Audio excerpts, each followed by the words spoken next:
ನಮಸ್ಕಾರ. ಇತ್ತೀಚೆಗೆ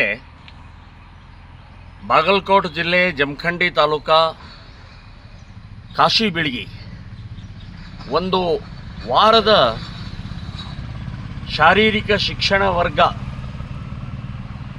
ವ್ಯಕ್ತಿ ವಿಕಸನ ಕೇಂದ್ರ ಅನ್ನುವಂಥದ್ದು ಒಂದು ಶಿಬಿರವನ್ನು ಶ್ರೀರಾಮ್ ಸೇನೆ ಸಂಘಟನೆಯಿಂದ ನಾವು ತಗೊಂಡಿವಿ. ಯುವಕರಲ್ಲಿ ಶೌರ್ಯ, ಯುವಕರಲ್ಲಿ ಛಾತ್ರತ್ವ, ಯುವಕರಲ್ಲಿ ಶಿಸ್ತು, ಇದನ್ನು ದುಶ್ಚಟ ಮುಕ್ತವಾದಂಥ ಯುವಕರನ್ನು ನಿರ್ಮಾಣ ಮಾಡುವಂಥ ಹಿನ್ನೆಲೆಯಲ್ಲಿ ನಾವು ಇದು ಮೊದಲನೇ ಬಾರಿ ಅಲ್ಲ, ಸಾಕಷ್ಟು ಪ್ರತಿ ವರ್ಷ ಈ ರೀತಿ ಕಾರ್ಯಕ್ರಮವನ್ನು ಯೋಜನೆ ಮಾಡ್ತೀವಿ. ಮತ್ತು ಪ್ರತಿ ವರ್ಷ ಯುವಕರಿಗೆ ಏರ್ಗನ್ ಮೂಲಕ ಅವರಿಗೆ ಗುರಿ ಇಡುವಂತಹ ಪ್ರಕ್ರಿಯೆಯನ್ನು ಕೂಡ ಕಲಿಸ್ತೀವಿ ನಾವು. ಸೊ ಇದೇನು ಹೊಸದಲ್ಲ. ಏರ್ಗನ್ ಅನ್ನುವಂಥದ್ದು ವೆಪನ್ ಅಲ್ಲ, ಕಾನೂನು ಬಾಹಿರ ಅಲ್ಲ.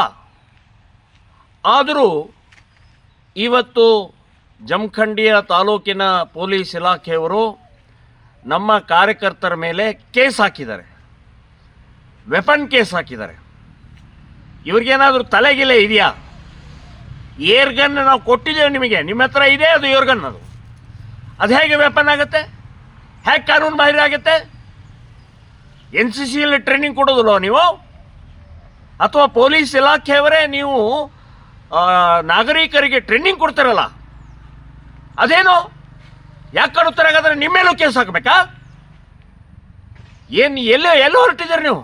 ಈ ಕಾಂಗ್ರೆಸ್ಸಿನ ಮಾತು ಕೇಳ್ಕೊಂಡು ಇವತ್ತು ನೀವು ಬಾಲ ಬಡಿತಾ ಇದ್ದೀರಿ. ಯುವಕರನ್ನ ದೇಶಭಕ್ತಿ ಮೂಡಿಸೋಗೋಸ್ಕರ, ಶಿಸ್ತು ಕಲಿಸೋಗೋಸ್ಕರ ನಮಗೆ ಅವಕಾಶ ಮಾಡಿಕೊಡಿ. ಇವತ್ತು ಶರೆ, ಗುಟಕ, ಸಿಗರೇಟು, ಡ್ರಗ್ ಮಾಫಿಯಾದಲ್ಲಿ ತೊಡಗ್ತಾ ಇರುವಂಥ ಯುವಕರನ್ನು ದುಶ್ಚಟ ಮುಕ್ತ ಮಾಡುವಂಥ ಪ್ರಕ್ರಿಯೆ ಮಾಡ್ತಾ ಇದ್ದೀವಿ. ಯಾವ ಕಾನೂನು ಬಾಹಿರ ಮಾಡ್ತಾ ಇಲ್ಲ ನಾವು. ಸೊ ಈ ರೀತಿಯ ಕೇಸ್ ಹಾಕಿ ನಮ್ಮನ್ನು ಹೆದರಿಸುವಂಥ ನಿಮ್ಮ ಹೆದರಿಕೆಗೆ ನಾವು ಹೆದರೋರಲ್ಲ. ಪ್ರತಿ ವರ್ಷ ಮಾಡ್ತಾ ಇದ್ದೀವಿ, ಮುಂದೆನೂ ಮಾಡೋರು ನಾವು. ಇದೇ ಏರ್ಗನ್ದಿಂದ ಮಾಡ್ತೀವಿ. ಏನು ತಾಕತ್ತಿದ್ರೆ ನೀವು ತಡೀರಿ ನೋಡೋಣ. ಸೊ ಏನು ಒಂದು ಮಾನ ಮರ್ಯಾದೆ ಒಂದು ಏನಾದರೂ ಇದೆಯಾ?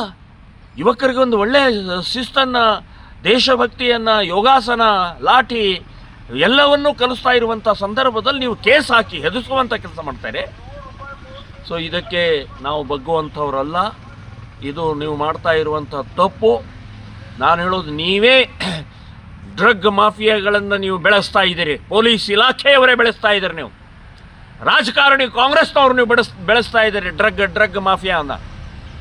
ಸೊ ಅಂಥದ್ರಲ್ಲಿ ಡ್ರಗ್, ಸೆರೆ, ದುಶ್ಚಟ ಮುಕ್ತ ಯುವಕರನ್ನು ಶಿಸ್ತುಬದ್ಧವಾದಂಥ ಒಂದು ನೀತಿ ನಿಯಮವನ್ನು ಕಲಿಸುವಂಥ ನಮ್ಮ ಶಿಬಿರದ ಮೇಲೆ ನೀವು ಕೇಸ್ ಹಾಕ್ತೀರಿ ಅಂತಂದರೆ ನಿಮಗೆ ನಾಚಿಕೆ, ಮಾನ, ಮರ್ಯಾದೆ ಏನಾದರೂ ಇದ್ದರೆ ಅದನ್ನು ವಾಪಸ್ ತೊಗೊಳ್ಬೇಕು ಅಂತನ್ನುವಂಥದ್ದು ಹೇಳ್ತೀನಿ. ಇಲ್ಲಾದರೆ ಕಾನೂನಾತ್ಮಕ ಹೋರಾಟ ಮಾಡ್ತೀವಿ. ನಾವು ಜೈಲಿಗೆ ಹೋಗೋಕ್ಕೆ ಸಿದ್ಧವಾಗಿದ್ದೀವಿ.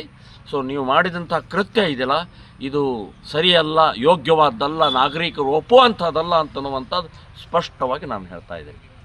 ತಾಜಾ ಸುದ್ದಿಗಳಿಗಾಗಿ ಶೇರ್ ಮಾಡಿ, ಸಬ್ಸ್ಕ್ರೈಬ್ ಮಾಡಿ, ಫಾಲೋ ಮಾಡಿ. AIN ನ್ಯೂಸ್ ಕನ್ನಡ, ವರದಿ ನಮ್ಮದು, ನಿರ್ಧಾರ ನಿಮ್ಮದು.